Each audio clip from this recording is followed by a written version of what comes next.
Good morning students. आज हम लोग प्रोकैरियोटिक एवं यूकैरियोटिक कोशिका का अध्ययन करेंगे।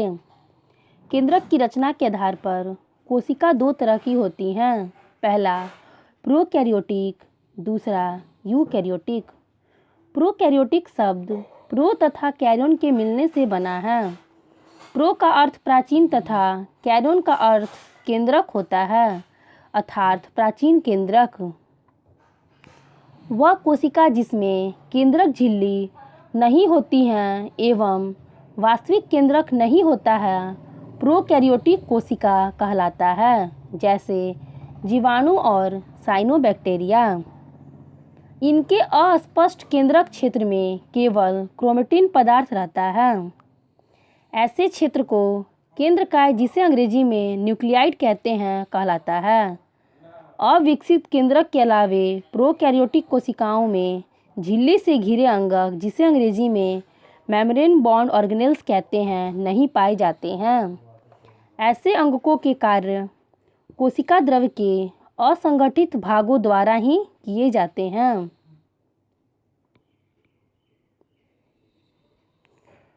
यूकैरियोटिक शब्द यू और कैरियन के मिलने से बना है। यू का अर्थ वास्तविक, कैरियन का अर्थ केंद्रक होता है, इसलिए यूकैरियोट का शाब्दिक अर्थ वास्तविक केंद्रक हुआ।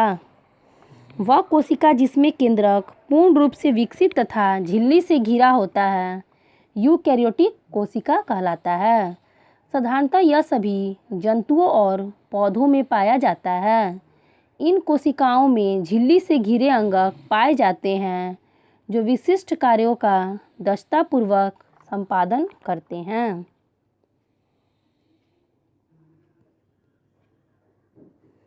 अब हम लोग प्रोकैरियोटिक एवं यूकैरियोटिक कोशिका में अंतर का अध्ययन करेंगे।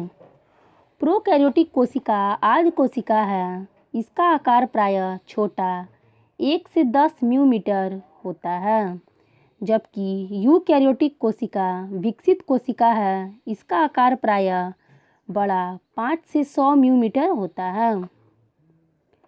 प्रोकैरियोटिक कोशिका में वास्तविक केंद्रक अनुपस्थित रहता है, जबकि यूकैरियोटिक कोशिका में वास्तविक केंद्रक उपस्थित रहता है। जीवाणुओं एवं साइनोबैक्टीरिया में प्रोकैरियोटिक कोशिका मौजूद रहते हैं, जबकि पादपों और जंतुओं में केवल यूकैरियोटिक कोशिका मौजूद रहते हैं। प्रोकैरियोटिक कोशिका में केंद्रिका नहीं पाया जाता है, जबकि यूकैरियोटिक कोशिका में केंद्रिका पाया जाता है। प्रोकैरियोटिक कोशिका में केवल एक क्रोमोसोम पाया जाता है, जबकि यूकैरियोटिक कोशिका में अनेक क्रोमोसोम पाए जाते हैं। प्रोकैरियोटिक कोशिका में गोल्गी काय, माइटोकॉन्ड्रिया, अंतःप्रद्रवी जालिका नहीं पाए जाते हैं, जबकि यूकैरियोटिक कोशिका में गोल्गी काय, माइटोकॉन्ड्रिया, अंतःप्रद्रवी जालिका पाए जाते हैं। प्रोकैरियोटिक कोशिका में क्लोरोप्लास्ट नहीं पाया जाता है, जबकि यूकैरियोटिक कोशिका में क्लोरोप्लास्ट पादप कोशिकाओं में पाया जाता है। प्रोकैरियोटिक कोशिका में कोशिका विभाजन विखंडन या मुकुलन द्वारा होता है, जबकि यूकैरियोटिक कोशिका में कोशिका विभाजन माइटोसिस या मियोसिस द्वारा होता है। अब हम लोग प्रमुख कोशिकीय रचनाएं और उनके कार्य का अध्ययन करेंगे। कोशिका भित्ति का कार्य कोशिका को निश्चित रूप प्रदान करना, कोशिका को सुरक्षा और सहारा प्रदान करना है। प्लाज्मा मेम्ब्रेन का कार्य एक कोशिका से दूसरी कोशिका में पदार्थों के अभिगमन पर नियंत्रण करना। अंतःप्रद्रवी जालिका का कार्य कोशिका के भीतर पदार्थों का संचार यानी आंतरिक कोशिकीय परिवहन का संचार करना है।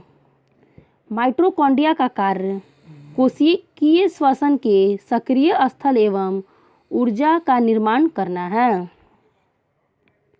गोल्गी उपकरण का कार्य विशिष्ट पदार्थों का श्रवण, संचय और उनके कोशिका के बाहर निष्कासन में सहायता करना। राइबोसोम का कार्य प्रोटीन संश्लेषण के सक्रिय स्थल। लाइसोसोम का कार्य आत्महत्या की थैली हाइड्रोलिटिक एंजाइम के भंडार करना।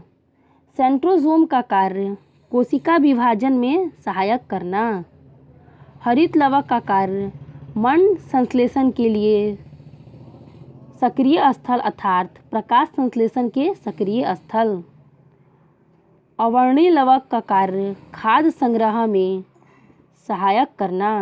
वर्णीय लवक का कार्य फूलों, फलों और बीजों को आकर्षक रंग प्रदान करना।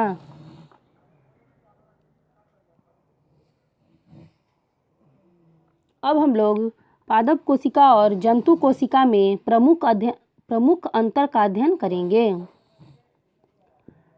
पादप कोशिका जंतु कोशिका से बड़ी होती हैं, जबकि जंतु कोशिका पादप कोशिका से छोटी होती हैं।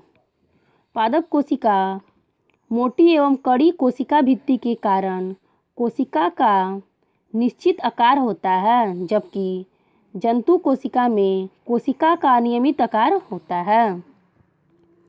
पादप कोशिका में कोशिका भित्ति उपस्थित जो सेलुलोज नामक रासायनिक यौगिक यानी कार्बोहाइड्रेट से बनी होती हैं, जबकि जंतु कोशिका में कोशिका भित्ति अनुपस्थित रहती हैं। पादप कोशिका में रक्त बड़ी राजधानी उपस्थित रहती हैं, जबकि जंतु कोशिका में छोटी छोटी राजधानियाँ होती हैं या नहीं भी होती हैं। पादप कोशिका में लवक उपस्थित रहता है, जबकि जंतु कोशिका में लवक अनुपस्थित रहता है। पादप कोशिका में गोल्जी उपकरण के अनेक छोटी छोटी छड़ जैसी रचनाएं होती हैं, जिन्हें डिक्टोसोम कहते हैं, जबकि जंतु कोशिका में एक विशेष जटिल संरचना के गोल्जी उपकरण उपस्थित रहते हैं।